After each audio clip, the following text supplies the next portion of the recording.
Boker Tov, Olivier. Boker Tov, Kevin. Après le premier round de discussion entre Américains et Iraniens, le Premier ministre israélien se rendra cette semaine à Washington pour rencontrer le président américain Donald Trump. Oui, avec une visite avancée de plusieurs jours sur fond de discussion donc entre les États-Unis et l'Iran. Et selon l'entourage de Binyamin Netanyahou, il veut s'assurer que les préoccupations sécuritaires d'Israël soient pleinement prises en compte. Jérusalem insiste notamment sur les questions de missiles balistiques iraniens et du soutien de Téhéran à ses alliés régionaux.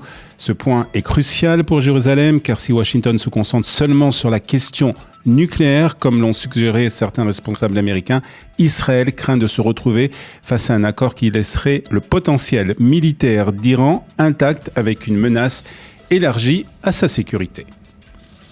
On connaît la date de la première réunion du Conseil de paix pour la bande de Gaza. Et la première réunion, en effet, du Conseil de paix se tiendra le 19 février à Washington. Objectif de ce Conseil, poser les bases de la gouvernance de Gaza après la guerre et coordonner les efforts internationaux pour la reconstruction de la bande de Gaza. Un cadre encore théorique, mais qui marque une étape politique supplémentaire après le conflit. Dans la bande de Gaza, les forces de Tsahal ont neutralisé un terroriste dans le secteur de la ligne jaune. Oui, l'individu s'était approché des soldats israéliens d'une manière jugée comme une menace immédiate. Il a été éliminé afin d'écarter le danger et selon les renseignements israéliens, il s'agit de Mohamed Salah al-Din Khaled, membre du Hamas qui avait participé à l'attaque meurtrière du 7 octobre sur le territoire israélien. En Israël à présent, un détenu terroriste a été neutralisé après avoir attaqué un soldat de Tsahal sur une base militaire. Oui, c'est une information de l'armée et selon l'armée, donc le suspect est parvenu à se libérer de ses menottes et à agresser un militaire qu'il a légèrement blessé. Un autre soldat est intervenu, a appliqué la procédure en vigueur et a ouvert le feu, neutralisant ainsi le terroriste sur place. Le soldat blessé, lui, a été évacué vers l'hôpital. Une enquête est en cours pour déterminer les circonstances de cet incident. Et puis politique, Yair Lapid, chef de l'opposition israélienne, répond en force aux documents publiés par Binyamin Netanyahou dans l'enquête sur les défaillances qui ont conduit à l'attaque du 7 octobre 2023.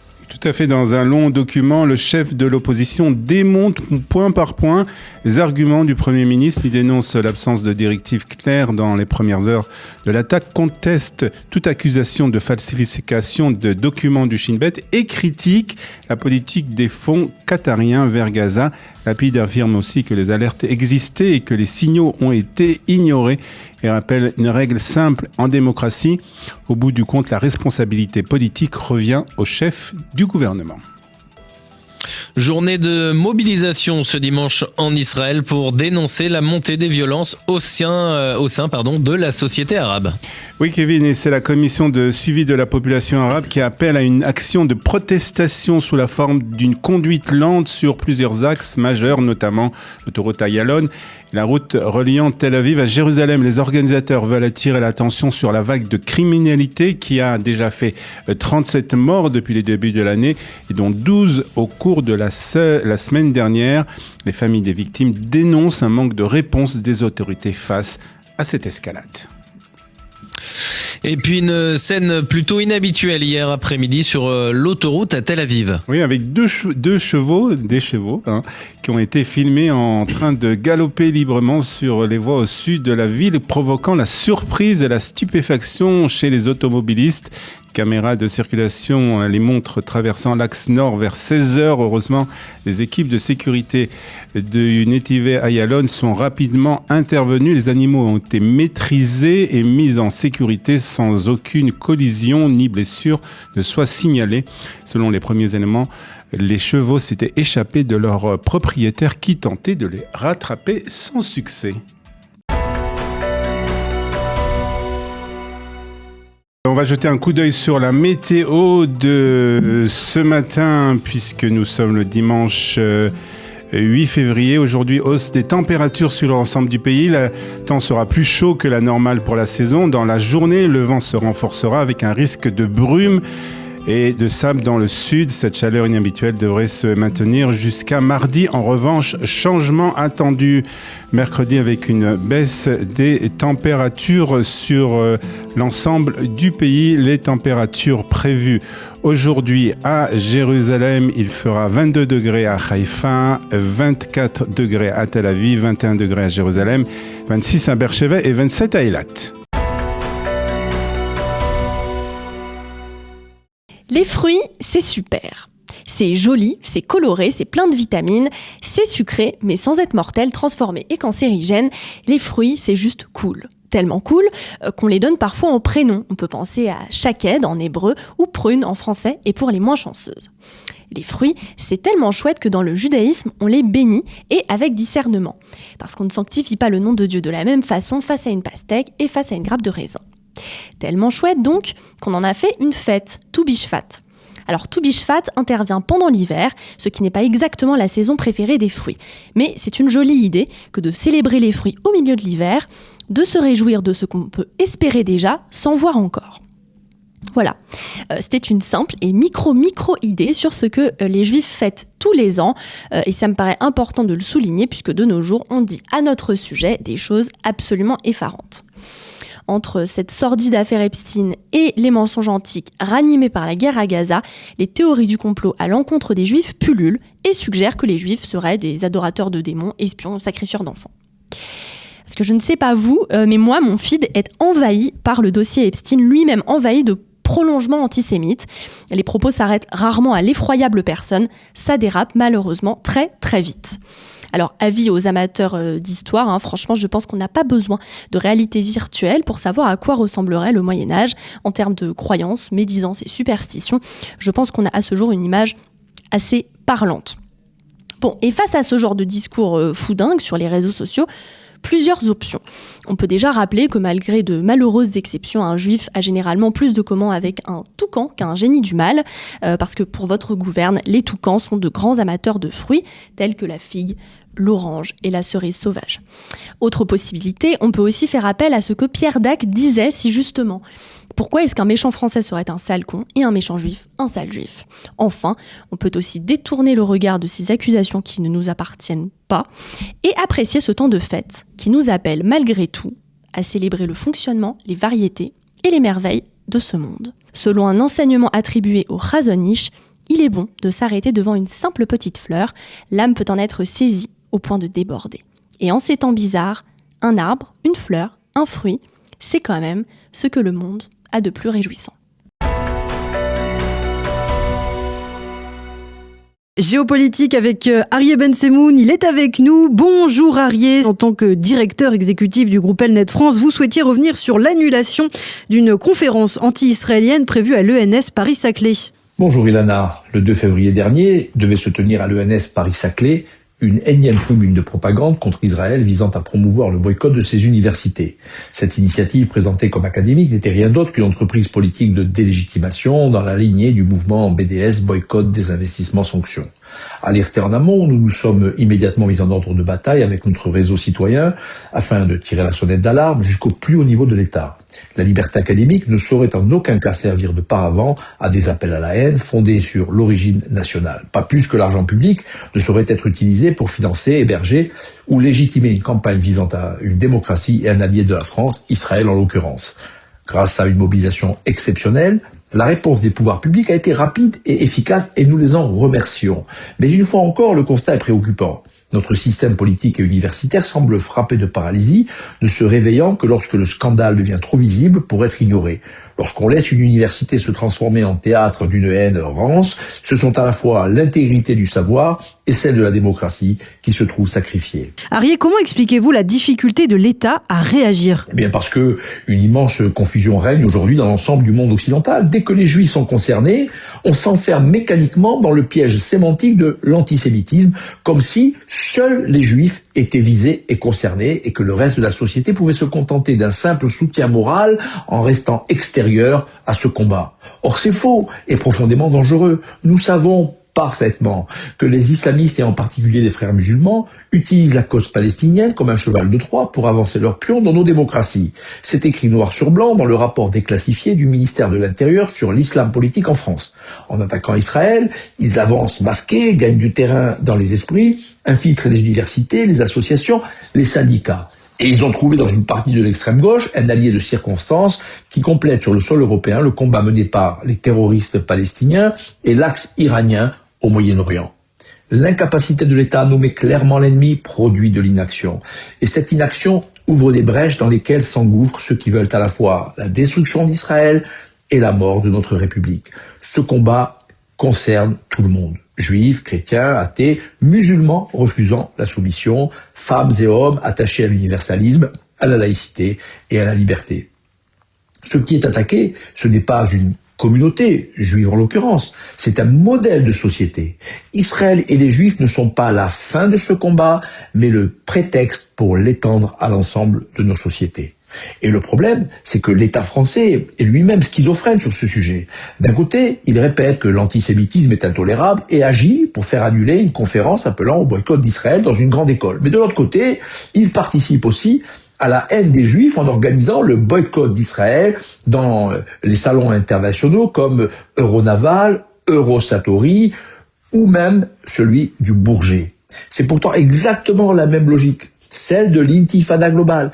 Punir Israël et donc les Juifs pour avoir osé se défendre dans une guerre qui vise à leur extermination. Bon, alors, pour conclure, Arié, que devrait faire le gouvernement, l'État, selon vous ? Eh bien, il faut cesser la politique du pansement et s'attaquer enfin au mal à la racine.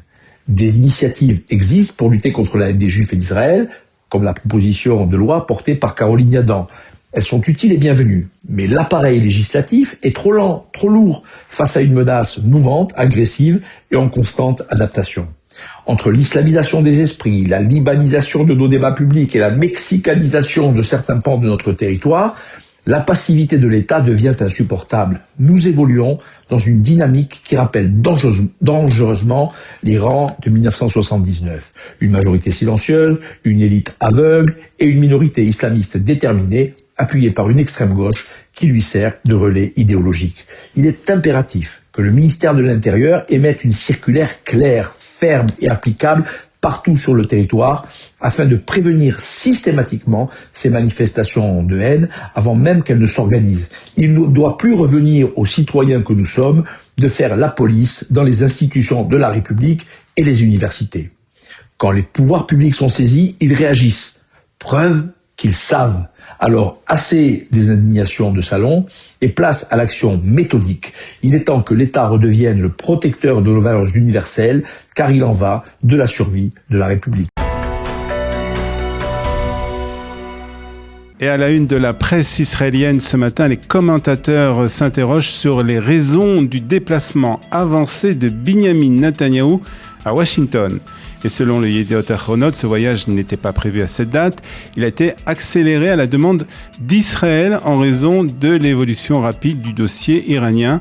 Ces derniers jours, les États-Unis ont repris les discussions avec l'Iran, notamment sur le nucléaire et les capacités balistiques de Téhéran. À Jérusalem, la crainte est claire qu'un compromis diplomatique soit conclu sans intégrer pleinement les lignes rouges israéliennes, en particulier sur l'enrichissement de l'uranium et les missiles. Netanyahou souhaite donc rencontrer le président américain pour influencer directement la position de Washington, rappeler les exigences sécuritaires d'Israël et peser sur la suite des négociations, comme le souligne ce matin Israël Hayom.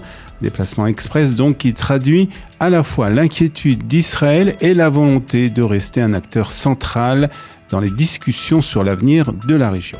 Et certains commentateurs envoient un message très clair ce matin au président Trump. C'est le cas de Tzvi Yechizkiali de la chaîne 24 qui met en garde Washington contre la stratégie iranienne dans les négociations. Selon lui, Téhéran ne cherche pas à conclure rapidement un accord, mais à gagner du temps. Il estime que les discussions servent moins à régler les différends qu'à renforcer la position iranienne sur la scène régionale tout en créant une nouvelle coalition arabe qui pourrait dissuader les États-Unis par la menace implicite d'une escalade. Dans ce contexte, l'analyste affirme que l'Iran est en train de donner une leçon de négociation à Washington en jouant habilement entre les lignes ouvertes du dialogue et l'influence qu'il exerce ensuite à l'extérieur de la salle des négociations.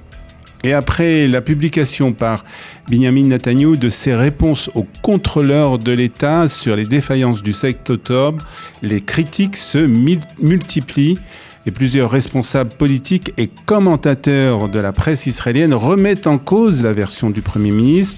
C'est notamment le cas de Yair Lapid qui a réagi vivement samedi soir à ces déclarations. Selon la chaîne 13, le chef de l'opposition parle d'un faux récit. Il affirme qu'il ne s'agit pas d'une enquête sérieuse, mais d'une présentation partielle et manipulée de témoignages destinés à dégager Netanyahou de toute responsabilité personnelle. Lapid accuse aussi le Premier ministre d'avoir fait fuiter des documents confidentiels et d'avoir sorti certains éléments de leur contexte afin de minimiser son rôle dans les heures décisives du 7 octobre. Pour Lapid, le message est net et clair.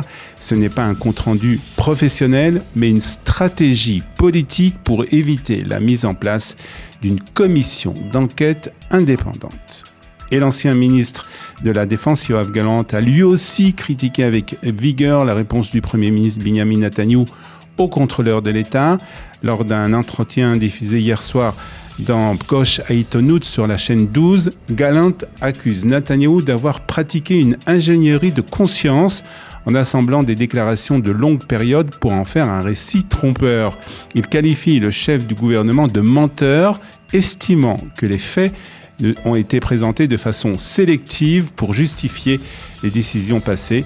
L'ancien ministre évoque aussi notamment les désaccords sur les opérations militaires passées et sur la stratégie envers le Hezbollah et le Hamas, affirmant que Netanyahou a retardé ou modifié des décisions essentielles et que ses priorités personnelles ont nui à la sécurité nationale.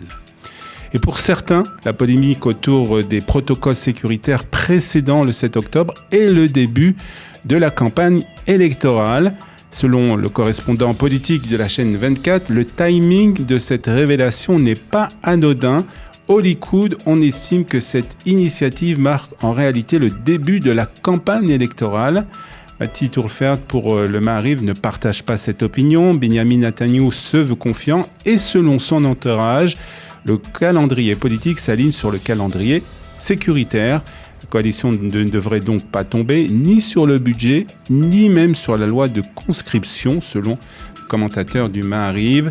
Les partis ultra-orthodoxes veulent donc le budget, autant la loi, et devraient donc soutenir le gouvernement. Donc pas de danger pour le gouvernement, selon donc le Maariv. Dans le reste de l'actualité, la mobilisation contre la vague de violence dans la société arabe s'intensifie. Le Israël Hayom nous rapporte que d'importants embouteillages sont attendus aujourd'hui du nord du pays jusqu'à Jérusalem. Des convois de voitures doivent bloquer plusieurs axes majeurs, notamment sur la route côtière et les voies d'Ayalon, avant de converger vers Jérusalem. Objectif, faire pression sur le gouvernement après une semaine particulièrement meurtrière, avec 11 victimes au sein de la société arabe. La commission de suivi parle d'un combat pour la survie et dénonce l'inaction face à la criminalité organisée. Une conférence de presse est prévue aussi cet après-midi devant les bâtiments du gouvernement. Les organisateurs assurent qu'il s'agit d'une protestation non violente pour le moment, mais préviennent, sans changement de politique, la grève générale pourrait être déclenchée dès la semaine prochaine, touchant notamment la santé, les transports et le bâtiment. Et nous terminons avec l'Eurovision, et Israël a choisi la chanson qui le représentera donc cette année à Vienne, et c'est Yuval Raphael, la représentante israélienne de l'an dernier, qui signe ce titre qui représentera donc Israël à l'Eurovision, et la chanson, comme vous le savez, sera interprétée par Noam Bitan. Après 2 années de ballade, Israël change clairement de registre avec un morceau plus rythmé mêlant l'hébreu, le français et l'anglais. La sélection a été particulièrement exigeante. Près de 200 chansons ont été examinées par la commission professionnelle dans un processus largement anonyme. Règle claire cette année, aucun recours créatif à l'intelligence artificielle pour garantir une création pleinement humaine. Au final, donc, le choix s'est imposé à une large majorité, un pari musical assumé pour Israël à quelques mois du concours de la chanson. Marek Alter publie un nouveau roman intitulé Le Juif, un titre fort, presque dérangeant, dans un contexte où la question de l'identité juive et de l'antisémitisme et du regard porté sur les Juifs est plus brûlante que jamais, à travers le parcours d'un homme que l'on appelle le Juif, sans qu'il le soit. Il interroge sur une question centrale, qu'est-ce qu'être juif aujourd'hui? Marek Alter est notre invité ce matin. Marek Alter, bonjour et merci d'avoir accepté notre invitation. C'est avec plaisir. Votre nouveau roman s'intitule Le Juif. Pourquoi avoir choisi ce titre? Pourquoi avoir choisi ce mot chargé et tellement significatif? Mais parce que justement, il est chargé, tellement significatif, et on en parle encore. Et on avait l'impression d'avoir tout expliqué, d'avoir tout dit depuis la Shoah. Ben, rien du tout. On se retrouve au niveau zéro. Et je me suis dit, raconter encore une fois l'histoire des Juifs, ou publier des réflexions sur la question juive. J'en ai fait. Oui. Pourquoi les Juifs, les judaïsmes racontés à mes filleuls. Je me suis dit, c'est mieux de faire sentir un non-juif dans sa chair ce que c'est qu'être juif. Alors, Jean-Paul Sartre a dit une chose qui m'a frappé. Nous sommes ce que nous sommes dans le regard des autres. Et c'est l'autre, l'antisémite, qui nous renvoie l'image que nous acceptons ou nous n'acceptons pas. Mmh. Alors, on va revenir sur la phrase de Jean-Paul Sartre, mais d'abord, on va parler quand même de ce livre qui est presque un roman, pratiquement, puisque le point de départ du livre, c'est un homme qui n'est pas juif, mais que les autres désignent comme tel. Et c'est en fait, pour vous, une manière de montrer que l'identité juive est souvent définie par le regard extérieur, par le regard des autres. Oui, surtout le regard malveillant. Ceux qui s'intéressent au judaïsme, il y a des protestants qui lisent la Bible hébraïque, etc. C'est autre chose. Alors, ils peuvent aimer, ne pas aimer, mais pour ce gens-là, nous, on existe parce qu'on est là. Et puis, pour la plupart, nous sommes un être parfois malveillant, malodorant, c'est lui qui est responsable des malheurs des autres, éparpillé à travers la terre. D'ailleurs, il y avait pendant l'occupation en France un journal qui s'appelait « Je suis partout ». Oui.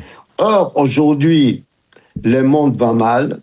Alors, quand le monde va mal, on se tourne vers les Juifs avec un regard plein de préjugés et souvent de haine, oui. Mmh. Alors, vous avez cité Jean-Paul Sartre qui disait que c'est le regard des autres qui fait le juif. Est-ce que c'est pas une définition, d'après vous, un peu trop réductrice, voire insuffisante pour penser que l'identité juive aujourd'hui est faite par rapport justement au regard des autres? C'est vrai, vous avez raison. À l'époque, j'avais 17 ans, je suis allé voir Jean-Paul Sartre après avoir lu son petit livre « Réflexions sur la question juive » parce que ça m'a beaucoup énervé. Cela veut dire, il m'a enlevé ma liberté d'être ou ne pas être ce que je voulais, puisque j'étais prisonnier des regards de l'autre. Et il m'a expliqué que pour lui, il y avait des juifs authentiques et inauthentiques. L'inauthentique, c'est celui qui se découvre juif dans le regard, dans la haine qui porte l'autre au judaïsme. Mmh. Et puis, il y a authentique, c'est ceux qui se choisissent. Pour lui, c'était des religieux, puisqu'ils manifestaient. Ils manifestaient leur judaïté avec leurs chapeaux, leurs papillotes, leurs barbes, voilà. Et leur synagogue, bien sûr. Bon. Or, moi, je ne suis pas religieux. Personne ne m'a obligé d'être juif, sauf pendant la guerre, quand j'étais dans les ghettos de Varsovie. Et je peux éventuellement changer. J'ai vécu dans une société libre. J'avais un ami, Jean-Marie Lustiger, qui était cardinal de Paris. Nous parlions en yiddish tous les deux, et il aurait pu devenir pape s'il n'était pas mort prématurément. Donc, j'ai ma liberté, et cette liberté, je l'utilise pour être juif, parce que ça me plaît, parce que les Juifs ont inventé la notion de la liberté.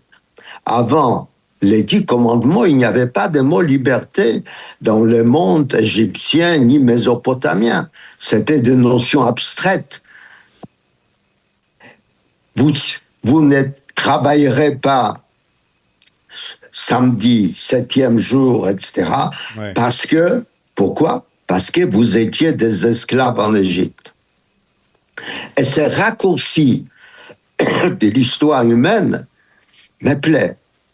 Nous sommes porteurs de ce désir de la liberté parce que nous savons que nous étions des esclaves en Égypte. Et je changerai pas.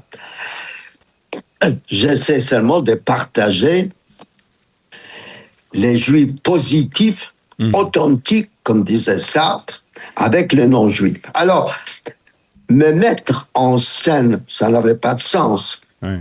C'était bien de prendre un bon catholique, Picard, qui est né à l'ombre de la plus belle cathédrale gothique du monde, celle d'Amiens, et qui avait une petite infection sur son sexe.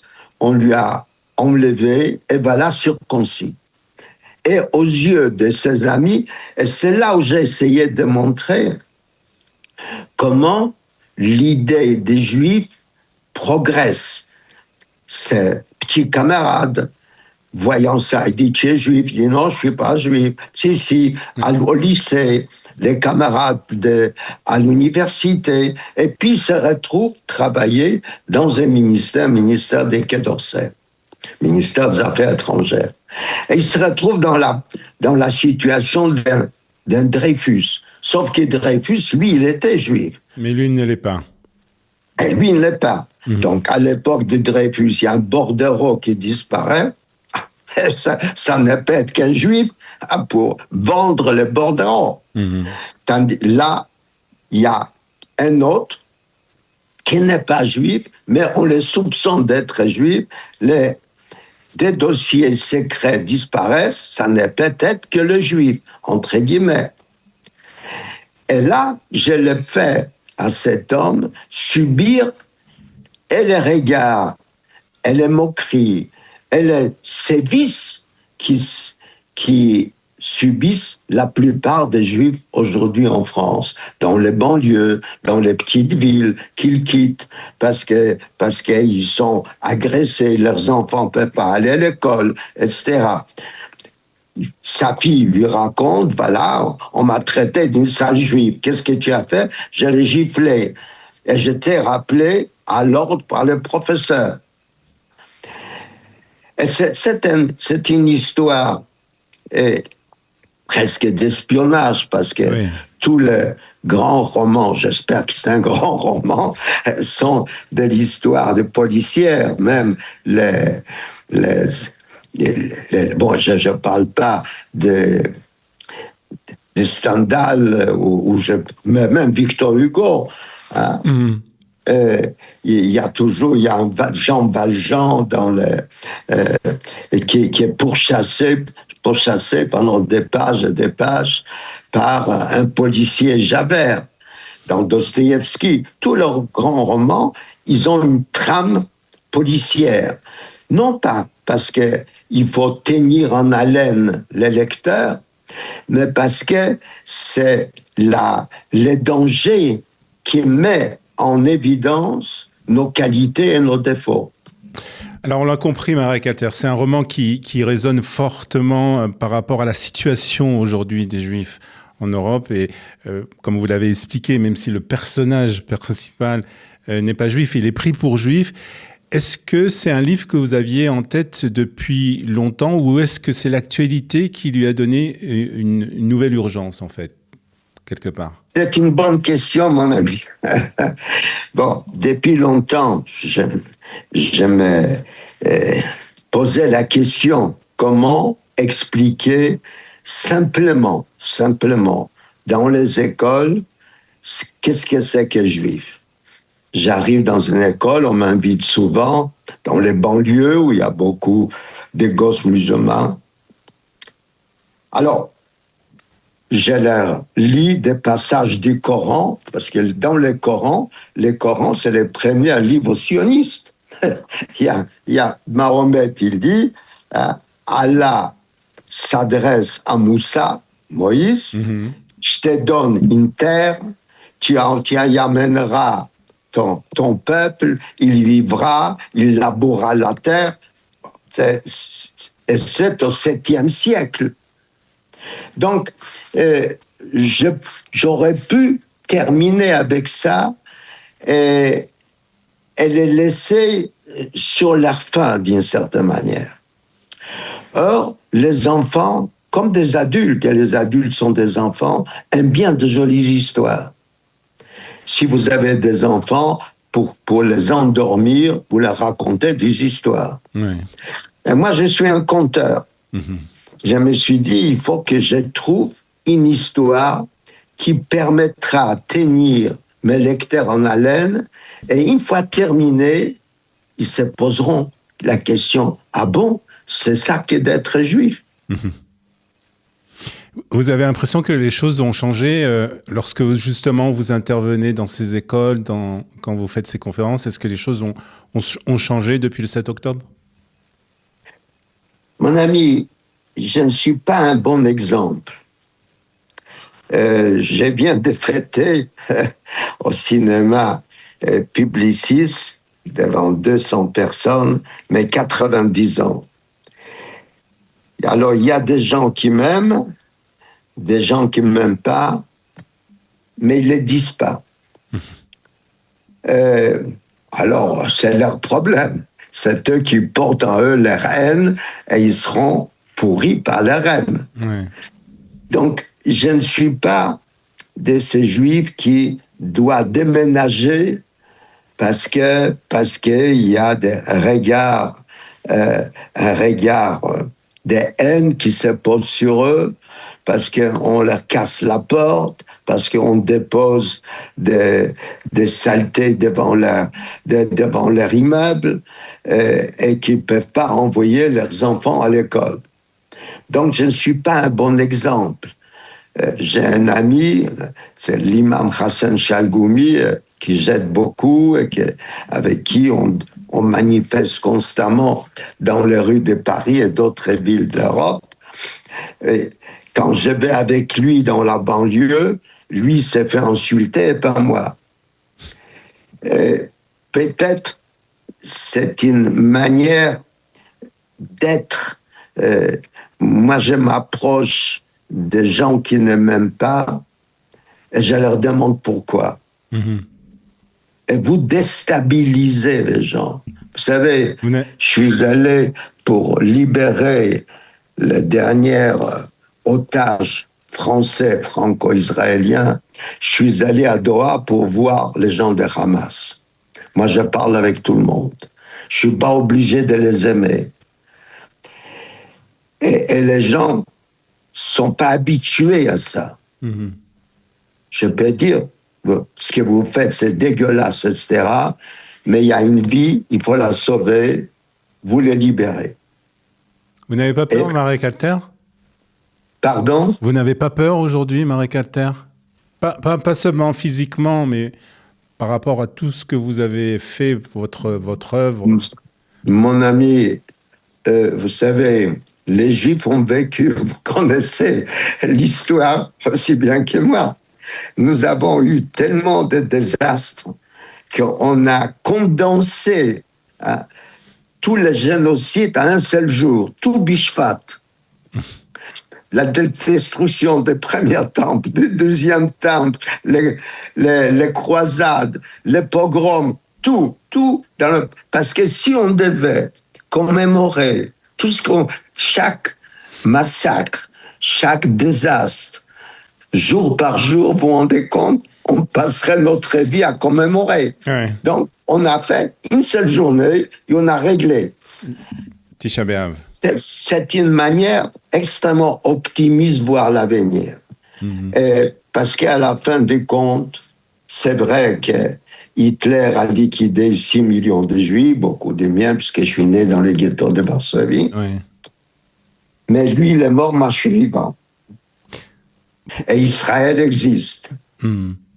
C'est quand même une manière, si Dieu existe, c'est une réponse à ce que nous imparte. Et pour ceux qui ne croient pas en Dieu, c'est l'histoire qui remet les choses en place. Il y a un peuple qui a inventé 2 notions qui n'existaient pas avant eux. Justice, c'est Abraham. Seigneur, Seigneur, s'il y avait quelques justes à Gomorrhe, tu ne tueras pas les justes et les méchants.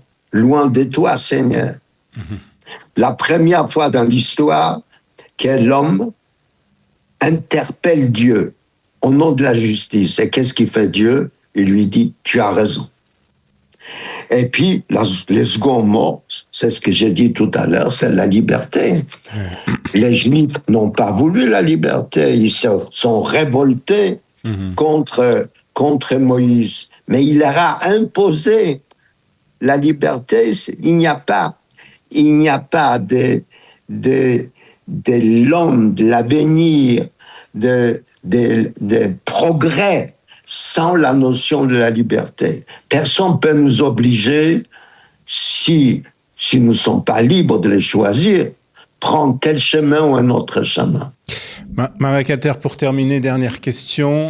À l'âge de 90 ans, c'est vous que vous nous avez dit que vous avez fêté vos 90 ans. Oui. Je suis ni fier, ni triste. C'est la vie, oui. Est-ce que dans la situation actuelle, que ce soit en France, en Europe, avec l'antisémitisme, tout ce qui se passe, vous continuez quand même, on l'entend, à être optimiste? Comment vous y arrivez? Oui. Parce que vous savez, en rédisant l'histoire, d'abord la Bible, c'est un des plus beaux livres jamais écrits, il est magnifique. Et puis, en rédisant Homère, Iliade, Odyssée, Tolstoï, La guerre et la paix, ça veut dire les livres qui racontent les bonheurs et les malheurs des hommes, j'ai appris qu'on progresse quand même. Et on progresse, et ça qui est terrible, sur des cadavres. Parce qu'il y a des gens qui meurent pour que nous puissions progresser, pour que nos enfants puissent vivre mieux que nos arrière-grands-parents. Aujourd'hui, au lieu d'avoir des policiers pour nous protéger, bientôt on aura des petits robots. C'est-à-dire, la technologie vient. La technologie, c'est le génie humain. Et les Juifs y participent depuis Einstein et avant. Donc, la seule chose que je regrette, que peut-être je ne verrai pas tous les résultats de cet effort humaniste et technologique en même temps. Vous savez, j'étais à Abu Dhabi il n'y a pas longtemps, j'ai pris des taxis sans chauffeur. Et on m'a promis, quand je reviendrai dans 3 mois, je pourrais prendre un taxi volant. Vous vous rendez compte? Ça veut dire tout va changer, même les langages. Parce que quand la technologie avance, on est obligé de trouver des mots pour désigner telle et telle découverte. Alors, quand on voit Trump il a ses qualités, ses défauts. Il utilise 150 mots. Moi, je me balade avec un dictionnaire des synonymes parce que j'adore les mots. J'adore les mots. Hein? Comme disait Ézéchiel, prenez les mots plein les mains et revenez vers moi, dit Dieu au peuple d'Israël. Prenez les mots. Avec les mots, on peut tout faire. On peut ressusciter des gens, on peut tuer des gens, on peut aimer des gens. Et alors, le langage s'est réduit. Pourquoi? Parce que sur les réseaux X, on ne peut pas mettre trop de mots. Ouais. On est limité. donc, le langage des trompes passe très bien. Tout le monde peut le comprendre. Donc, nous vivrons, on est dans un monde des passages. Pas passage parce que chacun de nous est né et puis disparaît, mais c'est un passage d'un monde à l'autre. Et Israël, là, joue un rôle extrêmement important sur le plan technologique. Ce qui m'énerve ici, bien sûr. Et on terminera sur ça, Marek Alter. C'est que tout ce qui est bon en Israël, les médias ne le montrent pas. C'est ça. Ça veut dire qu'il y a, même dans les choix d'information, les Juifs à une autre place sur l'échiquier. Moi, je connais Israël, j'ai participé à la création d'un kibbutz qui aujourd'hui est très florissant, Mishmar HaNegev. Je travaillais dans les kibbutz Givat de Brenner, pas loin de Rehovot. Je connais cette jeunesse, je la vois marcher, manifester, pas être d'accord, etc. Mais on ne la montre pas. Personne ne les connaît. Dommage qu'on ne montre pas ces belles images d'Israël. En tout cas, oui. Heureusement mais soyez heureux d'y être. On est très heureux d'y être, en tout cas, Marek Alter. Merci beaucoup pour cette interview et merci pour ce livre. Donc, je rappelle, Le Juif, un titre très important, très percutant. Un livre qui est paru aux éditions Fayard et qu'on peut trouver, bien entendu, dans les librairies. Et puis, bientôt, en Israël, en le commandant, bien entendu, sur les sites comme la FNAC. Merci beaucoup, Marek Alter, d'avoir été avec nous. Bientôt. À bientôt, merci beaucoup.